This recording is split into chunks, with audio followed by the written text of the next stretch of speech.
Welcome to Andhraprabha. నేను మీ హేమమాలిని. ప్రముఖ నటుడు వినాయకన్ను హైదరాబాద్ పోలీసులు అరెస్ట్ చేశారు. మద్యం మత్తులో సిఐఎస్ఎఫ్ కానిస్టేబుల్ పై దాడి చేయడంతో అతడిని పోలీసులు అదుపులోకి తీసుకున్నారు. వినాయకన్ కొచ్చి నుంచి హైదరాబాద్ మీదుగా గోవా వెళ్తుండగా ఈ ఘటన చోటు చేసుకుంది. అయితే ఈ ఘటనపై స్పందించిన వినాయకన్ తాను ఎలాంటి తప్పు చేయలేదన్నారు. సిఐఎస్ఎఫ్ అధికారులు తనను ఎయిర్పోర్ట్ లోని ఓ గదిలోకి తీసుకెళ్లి దాడి చేశారన్నారు. కావాలంటే సీసీటీవీ ఫుటేజ్ చెక్ చేసుకోమన్నారు. పోలీసులు తనను ఎందుకు కస్టడీలోకి తీసుకున్నారో తనకు అర్థం కావడం లేదని ఆవేదన వ్యక్తం చేశాడు.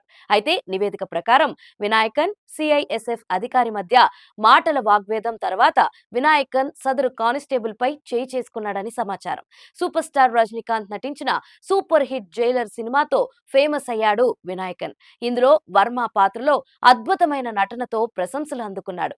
ఈ సినిమా తర్వాత దక్షిణాదిలో వినాయకన్ పేరు మారుమోగిపోయింది. అయితే ఇలాంటి గొడవలో ఈయన పేరు వినిపించడం ఇది మొదటిసారి కాదు. గతంలో అక్టోబర్ 23న కూడా దురుసు ప్రవర్తన వల్ల జైలు పాలయ్యాడు. సాయంత్రం 6 గంటల సమయంలో సిఐఎస్ఎఫ్ ఇన్స్పెక్టర్ నాకు కంప్లైంట్ ఇవ్వడం జరిగింది.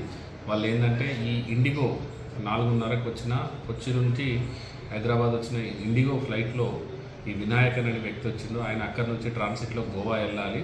దానికి సంబంధించి అదే టైంలో అతను కొద్దిగా ఇంటాక్సికేషన్ దాంట్లో తాగి ఉండి ఆ గేట్ స్టాప్ తోటి మిస్బిహేవ్ చేసిందని వాళ్ళు అప్లోడ్ చేయడం జరిగింది. అప్లోడ్ చేసి వాళ్ళకి కంప్లైంట్ ఇచ్చి సిఐఎస్ఎఫ్ వాళ్ళకి హ్యాండ్ ఓవర్ చేసింది. సిఐఎస్ఎఫ్ వాళ్ళు మాకు హ్యాండ్ ఓవర్ చేసింది. మేము ఎంక్వైరీ చేసినాం.